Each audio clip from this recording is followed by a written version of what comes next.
tinggi nggak selesai, diabetes nggak selesai, autoimun nggak selesai, kanker nggak selesai. Kalau kita bicara tentang tubuh manusia, salah satu atau penyebab penyakit prostat pada laki-laki, solusi penyakit degeneratif itu, Bapak sekalian, kolesterol atau stroke lah, atau darah tinggi.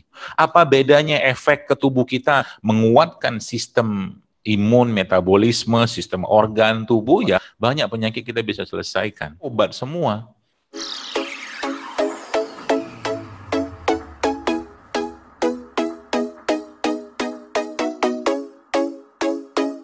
Kita bicara tentang Islam atau mungkin bicara tentang kesehatan, itu dua hal atau hal yang tidak akan mungkin terpisahkan. Di mana-mana saya sampaikan bahwa sebenarnya Islam ini agama yang sangat-sangat paripurna. Sangat-sangat paripurna dalam urusan kesehatan. Jadi Islam adalah agama yang sangat paripurna dalam bicara tentang kesehatan. Bayangkan Bapak sekalian, mulai dari bangun tidur sampai mau tidur lagi, itu ada aturannya dalam Islam. Potong kuku ada caranya, bercermin ada caranya, ya pakai baju ada caranya, duduk di toilet tadi bukan ya. Mungkin tadi sempat dibahas juga tentang bagaimana tata cara kita buang hajat gitu kan. Saya pernah tulis itu, mungkin Bapak Ibu sekalian, Pak Rektor mungkin sedikit ya, bahwa ini hipotesis saya. Salah satu atau penyebab penyakit prostat pada laki-laki ya, itu kan bahasa medisnya atau bahasa Latin itu kan BPH ya, benign prostate hyperplasia atau pembesaran prostat ya. Dan itu ternyata menurut saya terjadi karena memang daerah pinggang ya, daerah pinggang, panggul gitu, itu nggak ada tegangan, tarik, stretch, relax yang cukup gitu kan. Termasuk saat dia buang hajat. Jadi Nabi kita mengajarkan bahwa buang hajat khususnya buang air kecil ya, itu dalam keadaan yang duduk ya atau jongkok ya, bukan berdiri. Kalau dia berdiri maka terus-menerus akan teregang ya, tertarik gitu ya otot-otot di situ ya, karena emang untuk mengeluarkan air seni seperti itu kan butuh power ya. Jadi itu saja sebenarnya bisa diteliti sebenarnya ya, bisa diteliti kebiasaan orang yang buang hajat atau buang air kecil dengan berdiri dengan orang yang buang air kecilnya duduk atau jongkok dengan insidensi terjadinya prostat. Itu bisa diteliti sebenarnya. Jadi kalau kita mau jadikan Islam ini sebagai bahan penelitian atau bukan membuktikan, kalau saya menjelaskan keilmiahannya, nggak habis-habis Pak, ya nggak habis-habis waktu bahan di sini. Ya cuman yang menarik itu bukan menarik, yang menyedihkan itu kita nggak terlalu banyak orang Islam malah nggak terlalu tertarik dengan ini gitu kan. Bayangkan kita bicara misalkan contoh mungkin saya pernah bilang waktu itu bahwa rumah sakit Islam ya atau mungkin tenaga kesehatan Islam itu ya harusnya gitu kan menerapkan protokol tidurnya Nabi. Nabi itu tidur kapan? Dalam kesehatan ya, misalkan dalam rumah sakit. Ya, jadi Nabi tidur kapan? Pelajari itu. Kenapa tidur waktu itu terbaik? Jadi Nabi kan memberikan contoh. Ya, Nabi melarang tidur misalkan ba'da subuh kalau nggak ada uzur ya, dilarang ya. Itu yang pertama, misalkan ba'da subuh dilarang. Terus Nabi tidurnya kapan? Nanti menjelang zuhur atau sudah zuhur. Kenapa tidur waktu itu bermanfaat? Nanti kan hubungannya sama saraf, sistem organ. Ya itu seperti itu. Kemudian nanti kenapa Nabi atau mungkin apa hikmah Nabi itu tidurnya ba'da isya? Secara umum Nabi tidurnya pada isya, nanti tengah malam beliau bangun. Itu semua ada hubungan dengan fisiologis sosial. Maka pernah saya sampaikan bahwa rumah sakit Islam itu kalau kita mau cerita tentang menguatkan sistem imun, metabolisme, sistem organ tubuh, ya harusnya pasien-pasien degeneratif yang berada di rumah sakit itu dibangunin malam, suruh sholat malam gitu loh. Luar biasa, nggak ada itu. Menurut saya, setahu saya belum diterapkan itu gitu kan. Jadi kalau masuk rumah sakit Islam itu maka protokol Islamnya diterapkan di situ. Tidak boleh tidur di jam-jam tertentu. Misalkan ba'da subuh jarang tidur. Ba'da subuh ngapain? Suruh zikir pagi, misalkan gitu loh. Ya. Kemudian nanti tengah hari mungkin ba'da zuhur atau qobliyah zuhur itu disunahkan tidur. Kita tidur waktu itu. Karena semua yang Nabi kerjakan itu pasti ada hikmahnya. Secara bahasa saya itu semua syariat yang Allah perintahkan kepada baginda Nabi SAW itu semuanya menyehatkan. Tapi kita tidak melakukannya untuk sehat. Contoh mungkin kita bicara puasa. Solusi penyakit degeneratif itu, Bapak sekalian, kalau boleh saya katakan, solusinya puasa. Buktinya apa? Kalau kita bicara bukti sih ya, saya ada baca buku judulnya Longevity Solution. Ada 2 dokter Amerika meneliti tentang penyakit khususnya diabetes yang mereka terapi orang-orang yang sudah pakai insulin sekian tahun gitu ya. Kemudian ternyata diterapi dengan pola pendekatan puasa dan hasilnya subhanallah Bapak sekalian, ya. Insulinnya bisa di stop, atur makan, ya. Atur pola tidurnya, segala macam, atur pola minumnya. Ternyata berhasil tuh. Karena memang tubuh kita ini sudah di set up oleh Allah Bapak sekalian untuk apa? Untuk bisa apa? Dia memperbaiki dirinya sendiri. Kita sudah pernah dengar kata-kata tubuh ada dokter yang terbaik. Emang iya, dia ngobatin dirinya. Masalahnya sekarang tubuhnya nggak bisa ngobatin apa? Generatornya, ya ibarat kata mah inti atomnya sudah bermasalah, gitu loh. Inti atomnya sudah maksudnya apa sih? Nah itu yang menarik. Ya, jadi maksudnya apa? Subhanallah, Bapak sekalian ya. Kalau kita bicara tentang tubuh manusia, ya. Ya, tubuh manusia kita tahu bahwa konsep kesehatan dalam Islam ya bukanlah fisik baru jiwa atau ruh ya, bukan. Islam memberikan pedoman kepada kita bahwa konsep sehat itu dari dalam dulu baru keluar. Ya, yang kita kenal atau kita pernah baca dalam hadis yang Nabi katakan izal sholat jasada kulluhu wa izal fasada jasada kulluhu. Bahwa ketahui dalam tubuh manusia itu terdapat segumpal daging, kalau dia baik semua. Jadi daging itu hati kan, kolb kata Nabi. Ya maka tidak heran kalau generatornya, inti atomnya itu sehat, baik dan sesuai dengan fitrahnya, dia bisa mengalirkan, kalau bahasa saya gitu kan, dia bisa mengalirkan apa ya, elektron kan manusia kan konduktor. Saya baca subhanallah, kenapa Nabi kita sallallahu alaihi wasallam, Nabi itu kalau ngobatin ya seseorang itu menggunakan air zam-zam, kemudian beliau meletakkan tangannya, mengusapkannya, bahkan beliau meludahkan dengan ludah beliau yang mulia, ya. Oke lah itu Nabi. Ternyata para salafus soleh, orang-orang soleh zaman dulu melakukan itu juga. Bapak Ibu pernah mendengar kisah Imam Ahmad ketika Imam Ahmad ini diminta seseorang untuk ya meruqyah lah seseorang ya yang kena sihir seperti itu, apa yang beliau kerjakan? Beliau cuma bilang ke yang itu, dia minta datang, dia nggak bisa datang, beliau nggak bisa datang rahimahullah. Akhirnya dia katakan bawa sandalku ini, pukulkan ke orang yang kena sihir tadi. Subhanallah, sandal doang. Kenapa? Karena generatornya sehat. Inti atomnya sehat. Jadi sekarang kalau kita bicara tentang katakanlah kesehatan Islam, maka Bapak Ibu sekalian, kalau boleh saya sarankan, kurikulum yang hubungannya dengan tazkiyatun nafs, ya pembersihan hati, jiwa, ya emosi, perasaan, termasuk bagaimana mengajarkan adab dan kebaikan dalam kuliah itu harusnya menjadi kurikulum yang wajib, sehingga nanti kalau itu sudah jalan sekalian, apa yang terjadi? Para siswa atau mahasiswa tadi diajarkan tentang cara meruqyah. Mata kuliah ruqyah itu harusnya masuk, terlepas dari ekskul atau segala macam. Kalau kita bicara Islam, kenapa? Karena memang Islam memberikan pedoman tentang itu. Bicara tentang pengobatan fisik. Pengobatan fisik, gimana mau fisiknya sembuh kalau dia punya kolbunya bermasalah?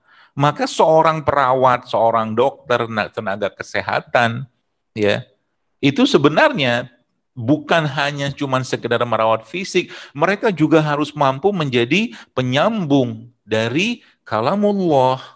Mereka juga harus mampu menjadi penerus dari sunnah Nabi kepada pasien mereka. Apa Nabi katakan ketika orang sakit? Abu Salamah sakit, dan itu Bapak Ibu sekalian ketika itu sakit sudah cukup parah, lalu Rasulullah SAW menjenguk Abu Salamah radhiyallahu anhu, lalu Nabi katakan apa? La ba'sa tahur insyaallah, la ba'sa tahur insyaallah. Ya, nggak apa-apa, tenang aja, insyaallah ini akan membersihkanmu. Insyaallah kata Nabi gitu kan. Baru Nabi keluar dari pintu rumahnya Abu Salamah meninggal. Subhanallah. Ya. Tapi kan kata-kata itu kan memberikan semangat sehingga orang tua apa? Ketemu Allah ya dalam keadaan yang tenang hatinya, yang kita sering baca dalam surat Al-Fajr itu. Ya Tuhan nafsul mutmainnah irji'i ila rabbiki radiyatan mardiyah.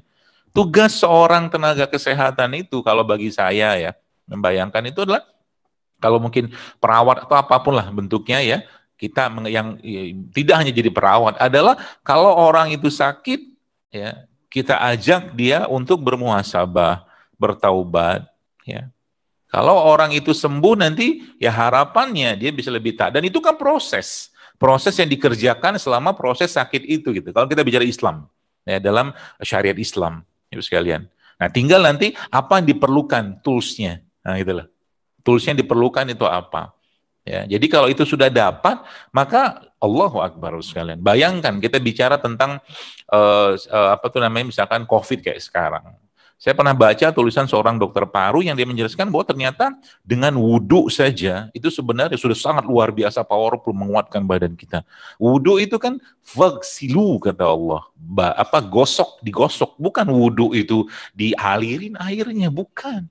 Setiap pelanggaran atau tidak melakukan sesuatu dengan contoh bagi Nabi SAW, pasti akan muncul masalah. Tadi saya katakan, orang yang makan, mungkin kita bicara itu kan, orang yang makan berdiri. Apakah ada larangan dari Nabi? Ada lah. Kata Nabi, la ta'kulu qa'iman, kata Nabi. Jangan makan berdiri, kata Nabi. Atau jangan makan dengan menggunakan tangan kiri. Ya. Jadi kalau kita bicara jangan makan dengan berdiri, maka sebenarnya simpel sekali. Antara orang duduk sama berdiri, itu kan beda sistem, ya. Sistem yang bekerja. Orang berdiri pasti sistem tubuh kita tuh alert, waspada. Tapi kalau orang duduk kan relax. Otomatis fisiologis kita pasti akan berubah. Dokter Tauhid Nur Azhar, salah satu pakar otak lah, yang beliau dosen di Bandung, dokter ya, itu pernah cerita bahwa ternyata ketika orang itu dalam keadaan yang berdiri atau cemas, itu kecenderungan mereka itu lebih menginginkan substansi makanan atau bahan makanan yang fast instant energy. Ya, jadi kalau orang-orang yang bawaannya pengen makan apa namanya ya, misalkan dia apa namanya, cenderungan lebih tinggi makanan karbohidratnya, ya itu salah satu efek dari dia terlalu banyak kecemasan dalam dirinya, seperti itu. Terutama karbo-karbo yang tidak sehat, ya seperti ya apa kayak nasi putih, tepung, ya berlebihan dalam urusan itu. Itu salah satu saja. Ya, belum lagi cerita yang lain, Bapak sekalian. Ya, kalau kita cerita bagaimana tidurnya Nabi, kita cerita bagaimana minumnya Nabi, ini kita tidurnya Nabi aja kita nggak ikutin, cara makan Nabi kita nggak ikutin, mau cerita yang lain kayak apa, susah.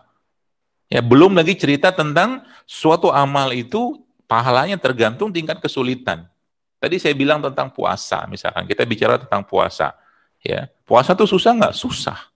Karena saking susahnya puasa, apa yang Allah janjikan dalam Al-Quran, puasa dalam hadis ya, puasa itu untukku kata Allah. Kalau semua amal minimal, Bapak sekalian ya, minimal amal itu apa tuh namanya, pahalanya 10 kali lipat sampai 700 kali lipat, dan puasa tidak disebutkan berapa. Subhanallah kan. Jadi semakin kita mengenal Islam sekarang, maka kita akan semakin paham bahwa ini agama yang sangat-sangat sehat. Ya.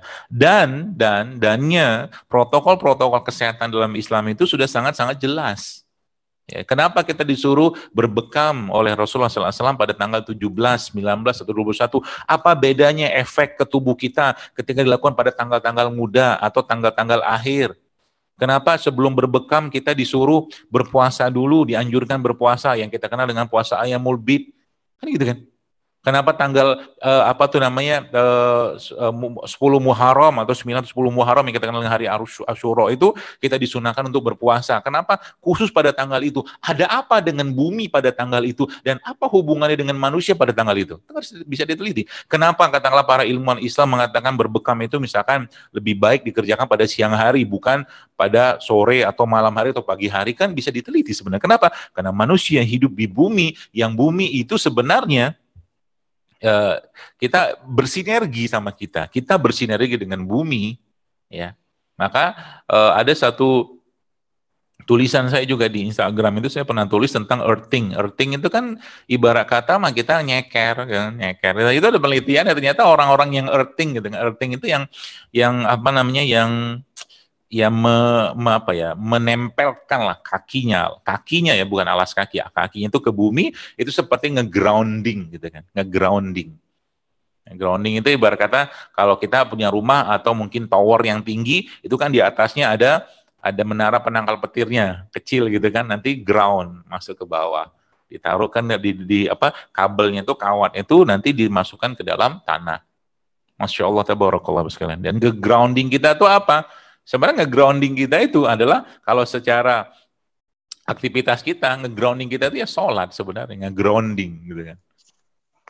Grounding kita sholat. Maka ada waktu-waktu kita disunahkan untuk bukan sunahkan, diwajibkan untuk sholat. Sholat subuh, zuhur, asar, maghrib, isya, seperti itu. Ditambah nge-grounding yang lain. Ya kenapa? Ya karena memang kita butuh nge-ground gitu kan. Dan itunya kan apa namanya? Ibarat kata antenanya kan di sini nih, sinyalnya. Disuruh nge-ground ke tanah. Ya, dan di bumi tubuh kita semuanya kan elektron, jadi ketemu elektron ya dia makin stabil gitu kan, seperti itu. Ya Masya Allah, tabarakallah sekalian. Jadi hal-hal seperti inilah yang sebenarnya kalau boleh saya katakan, kenapa kayak sekarang kalau kita bicara tentang penyakit, ya penyakit degeneratif. Kalau kita kembalikan ke konsep awal tadi tentang penyebab penyakit adalah bermasalahnya kolbu atau hati seseorang. Orang yang marah berlebihan, benci berlebihan, bahagia berlebihan, ya, atau orang yang mengikuti hawa nafsunya, ya, terlalu berlebihan, nafsunya dimanja luar biasa, pasti akan menimbulkan penyakit. Dan penyakit awal itulah penyakit hati atau kolbu tadi. Bagaimana kita menjelaskan itu? Atau bagaimana saya menjelaskan? Gampang. Ya, Bapak sekalian, subhanallah, Masya Allah, kalau kita bicara tentang orang yang kena, penyakit kolesterol atau stroke lah, atau darah tinggi. Cobalah tanya kepada mereka orang-orang yang kena kolesterol tadi, pola makan mereka seperti apa? Ya, saya yakin ya besar kemungkinannya, saya tidak menuduh, tapi besar kemungkinannya mereka jarang puasa, jarang makan sayur, jarang makan buah, jarang minum air, jarang serat. Yang dikonsumsi kebanyakan atau sebagian besar adalah yang menyenangkan lidah dan selera mereka saja. Ya, seperti itu kan adanya kan, kita lihat. Itu penyakit nggak? Penyakit. Dan sudah saya jelaskan tadi bahwa dasar sehat seorang muslim itu adalah kolbunya dulu. Dan kolbu itu penyakit. Ulama-ulama menyebutkan penyakit kolbu itu ada dua. Kalau nggak syubhat, syahwat. Subhat, syahwat, subhat, syahwat. Subhanallah. Ya, jadi Allahu Akbar teman sekalian. Jadi saya katakan sebenarnya kalau kita kembali ya ke konsep-konsep pengobatan Nabi ini, sekalian itu Masya Allah banyak penyakit kita bisa selesaikan. Ya tadi saya sampaikan bahwa generatornya itu dibenerin gitu kan. Jadi kalau generatornya dibenerin, inti atom dibenerin, berarti setiap orang itu punya kewajiban ya atau amanah untuk menjaga itu tidak bermasalah. Ya, bermasalah dengan dari apa? Dari dosa yang dia kerjakan. Kita semua pasti pernah berdosa, ya. Tapi yang sebaik-baik manusia kata Nabi sallallahu alaihi wasallam adalah orang-orang yang bertobat. Allahu Akbar. Jadi subhanallah teman-teman sekalian. Sehingga nanti apa? Bisa saja nanti, cobalah teman-teman ya, kalau mau nyobain gitu kan, coba Anda wudu yang benar gitu kan, kemudian sholat 2 rakaat, ya sholat sunnah gitu kan. Lalu habis itu cobalah ambil tangan seperti ini ya, tangan kita ini ya, lalu letakkan di dada. Lalu di situ Anda baca ayat-ayat Allah di situ, halus dadanya. Insya Allah kan tenang. Tenang hatinya dan minta pada Allah, ya Allah semoga dengan ayat-ayat atau bacaan-bacaan yang kubaca ini hatiku tenang, jiwaku tenang, atau juga kita bisa meruqyah diri kita sendiri. Itu salah satu bentuk pengobatan Islam yang saya katakan sebenarnya dia bisa juga bermanfaat untuk hal-hal yang berhubungan dengan fisik. Asal apa? Asal yang mengerjakannya juga punya generator yang kuat dan yang menerima perlakuan tadi juga sudah dikondisikan orangnya. Dunia pengobatan barat saat ini tidak bisa memandang ada nggak bisa memandang, nggak diajarkan ada ketuhanan atau keesaan atau ada Tuhan di situ gitu. Sehingga nanti ujung-ujungnya itu obat lagi. Pertanyaannya apakah begitu diajarkan Nabi? Tidak. Ya. Jadi kalau kita bicara tentang pengobatan atau kesehatan Islam, ada orang sakit berat, sakit apapun. Kalau dia mampu, suruh dia berwudu dulu, sholat sunnah 2 rakaat, minta petunjuk kepada Allah. Dasarnya apa? Dasarnya sudah jelaskan, Allah jelaskan dalam Al-Quran, ista'inu bis-sabri was-sholah. Mintalah pertolongan dengan sabar dan sholat. Dan sabar itu obat, sholat itu obat, ya. Dan bacaan Al-Quran itu obat semua. Ya, jadi dan kita bisa pakai protokol-protokol yang lain yang ada di dalam Islam. Saya pernah bertemu dengan seorang perawat, ya. Dia kalau nggak salah tuh ketua atau kepala perawat OK. Saya bilang cobalah antum berdakwah di sana. Saya bilang dakwahnya seperti apa? Kata mungkin dia nggak tahu juga kan. Saya bilang bisa. Kalau dia kan perawat OKA mau ngapain? Dia bilang bisa sampaikan pada keluarga, Bu, Bapak, Ibu, gitu kan, keluarganya sampaikan bahwa yang namanya operasi itu kita nggak pernah tahu hasilnya. Kita berharap, berdoa kepada Allah agar dimudahkan dan hasilnya sesuai dengan kita harapkan. Tapi kita minta juga kemudahan dari Allah ya dengan keluarga juga mengerjakan ketaatan. Contohnya misalkan suruh keluarga sholat hajat, minta kemudahan kepada Allah, atau suruh keluarga juga untuk apa tuh namanya untuk bersedekah. Kan juga bisa. Jadi ada pesan-pesan ketauhidan, ada pesan-pesan keesaan Allah, ada pesan-pesan kehambaan Allah, kepada Allah yang kita sampaikan kepada pasien yang itu kan sekarang hilang semua. Ya, baru sekalian ini perlu saya jelaskan ya. Kenapa saya perlu jelaskan? Karena saat ini dunia pengobatan yang ada yang digaungi atau mungkin digawangi oleh dunia barat ya. Itu banyak hal-hal atau penyakit-penyakit yang tidak terselesaikan. Mau buktinya? Mari kita bahas. Ya, dengan saya mengatakan berarti kita nggak perlu, bukan itu. Tapi pesannya banyak hal-hal yang belum terselesaikan, bahkan tidak terselesaikan. Darah tinggi nggak selesai, diabetes nggak selesai, autoimun nggak selesai, kanker nggak selesai. Kenapa nggak selesai? Karena memang rantainya itu sudah apa ya, sambungan-sambungannya itu sudah banyak masalah gitu loh. Belum lagi bicara kepentingan. Belum lagi cerita tentang ilmu itu dipelajari buat apa. Dokter-dokter yang belajar, mungkin perawat-perawat yang belajar, ya balik-balik sama juga kayak saya dulu. Ya, bukan saya mengatakan atau menjelekkan, bukan. Masya Allah, ya enggak, bukan. Tapi kadang-kadang kita belajar ilmu itu kadang-kadang lebih banyak niatan karena duniawi, jadi nggak dapat keberkahan tuh nggak dapat, dan tidak Allah selesaikan urusan-urusan yang sebenarnya bisa selesai dengan hal yang gampang. Apa susahnya Allah menyembuhkan orang dengan misalkan habatus sauda, zaitun, madu, kurma, zam-zam, apa susahnya? Karena masalahnya apa? Karena balik-baliknya tadi ke niat tadi, ya. Seperti itu yang ada. Maka saya pesan sekali ya, mari kita luruskan sehingga nanti apa? Allah sebenarnya sejatinya itu sangat mudah menyembuhkan sesuatu. Bapak sekalian, saya pribadi ya, dari pengalaman saya berbagilah di sosmed terutama khususnya di Instagram. Apa sih yang saya share di situ? Teman-teman lihatlah apa gitu kan, apakah ada cerita tentang produk ini tuh? Enggak ada. Kebanyakan cerita tentang mengagungkan Allah.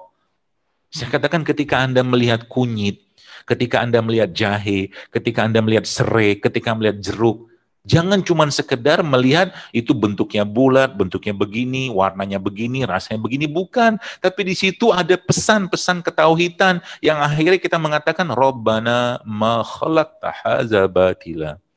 Tidak sia-sia ya Allah Engkau ciptakan bumi ini. Tidak sia-sia ya Allah Engkau menciptakan Indonesia dengan berlimpah hampir 40.000 tanaman obat, sekalian. Tapi yang ada apa? Kebanyakan tanaman-tanaman obat itu nggak terlalu dioptimalkan. Bahkan justru malah dibuat takut di masyarakat untuk menggunakan itu. Ya. Jadi akhirnya nggak banyak yang diselesaikan. Jadi saya mendapatkan informasi dari teman-teman yang kasusnya itu sebenarnya secara medis ya itu berat. Bahkan ada yang mengatakan nggak bisa hamil lah kalau bicara promil gitu kan. Itu subhanallah. Ternyata kuasa Allah ketika mereka kembali pada Allah, mulai ikhtiar, mulai ikhlas, mulai bertobat, mulai memperbaiki dirinya, mulai menjaga makan, mulai sholat malam, mulai puasa. Subhanallah, ada yang 16 tahun nggak punya anak. Kemudian Allah anugerahi anak kepada mereka. Apa susahnya bagi Allah? Karena apa? Mungkin selama ini pesan-pesan ketauhidan, pesan-pesan keesaan itu tidak masuk atau tidak ada dalam kalimat-kalimat kita. Sehingga yang ada apa? Berobat ke dokter A, berobat ke ini segala macam, berobat. Bukan, nggak salah. Saya mengatakan nggak salah. Cuman lupa Tuhannya gitu loh. Lupa Tuhannya. Padahal Masya Allah, tabarakallah ya. Kita sudah tahu dalam surat Asy-Syu'ara, Faiza maritu fawayashfin, kata Allah. Allah menyembuhkan. Itu kan pesan-pesan ketauhidan, pesan keesaan. Bukan obatnya, bukan dokternya, bukan sarananya. Karena apa? Kisahnya terjadi pada zaman salah satu nabi. Yang Nabi tersebut beliau sakit. Kemudian Allah wahyukan kepada beliau alaihissalam untuk memakan tumbuhan, ya, obat tertentu, dan subhanallah kemudian Nabi tersebut sehat. Dan tak lama kemudian sang Nabi tadi, ya, waktu di awal dia sakit, kemudian dia berdoa minta petunjuk pada Allah, dan dia diberikan wahyu, ini makan ini segala macam, akhirnya sembuh. Dan yang kedua, beliau sakit kembali dengan sakit yang sama, dan dia langsung minum obat tadi, ya, dan ternyata nggak sembuh. Hanya perkara doa saja. Ya, akhirnya Allah tidak berkehendak itu sembuh. Ya, jadi kalau semua, ya, ini kita kembalikan. Jadi kalau kita bicara tentang konsep kesehatan Islam itu, maka ikutilah, ya, taatilah SOP yang sudah diajarkan oleh baginda Nabi Shallallahu Alaihi Wasallam. Ya, jadi bicara tentang rumah sakit, katakanlah dalam zaman dulu kan ada Nabi Bimaristan, ya. Kalau sekarang namanya kan mustashfa, kan kalau rumah sakit di Arab. Kalau dahulu namanya Bimarisan. Bimarisan itu konsepnya itu bukan seperti gedung-gedung kayak sekarang. Ya, rumah sakit, ya. Akhirnya orang jenuh di situ. Orang akhirnya stres sendiri di rumah sakit. Belum lagi tiap hari harus makan ini segala macam. Nggak bisa begitu. Jadi rumah sakit itu konsepnya, atau mungkin Bimarisan itu nanti dia tempat terbuka, waktu-waktu tertentu nanti pasien disuruh keluar, berinteraksi dengan tanah, bahkan mungkin kalau ada tanaman atau burung-burung atau mungkin hewan-hewan, ngasih makan mereka, ketemu dengan hutan-hutan. Begitu, nanti akhirnya orang tuh tenang. Kalaulah dia nggak sembuh, tapi akhir kematiannya atau akhir kehidupannya, kita bisa antarkan dengan keadaan atau dalam keadaan yang baik. Seperti itu. Bukan stres mikirin penyakit. Kayak zaman sekarang orang stres dengan corona. Oke lah kita pakai protokol segala macam, tapi faktanya banyak orang akhirnya karena imannya lemah, ya, akhirnya muncul penyakit baru namanya corona stres gitu loh. Apa yang harus ditakutkan? Ajal, maut, semua sudah ditakdirkan oleh Allah Subhanahu wa taala. Waspada tetap perlu, ikutin protokol-protokol, tapi protokol syariatnya juga harus dipatuhi. Sudah jelas-jelas katakanlah misalkan saya pernah cerita bangun malam itu misalkan menguatkan imunitas, ada penelitiannya, ada. Oke lah kalau Anda bicara atau kita bicara penelitian, gak semua juga dalam Islam itu harus diteliti kalau saya sih. Mau teliti apa? Ya kalau seandainya ada hal-hal yang sifatnya memang goib, kita nggak bisa teliti. Makanya kayak saya kadang-kadang ketawa aja ngelihat NASA gitu kan. NASA itu kan terbang keluar angkasa katanya gitu kan untuk mengeksplorasi planet-planet di luar bumi untuk ditinggali. Padahal bahasa Al-Quran udah jelas bahwa bumi itu atau manusia itu tinggalnya di bumi. Disiapkin bumi sama Allah. Ngapain juga ribet-ribet ke sana ngabisin dana triliunan, miliaran dolar seperti itu. Kenapa? Karena mereka nggak baca. Memang nggak baca Quran juga lah seperti itu.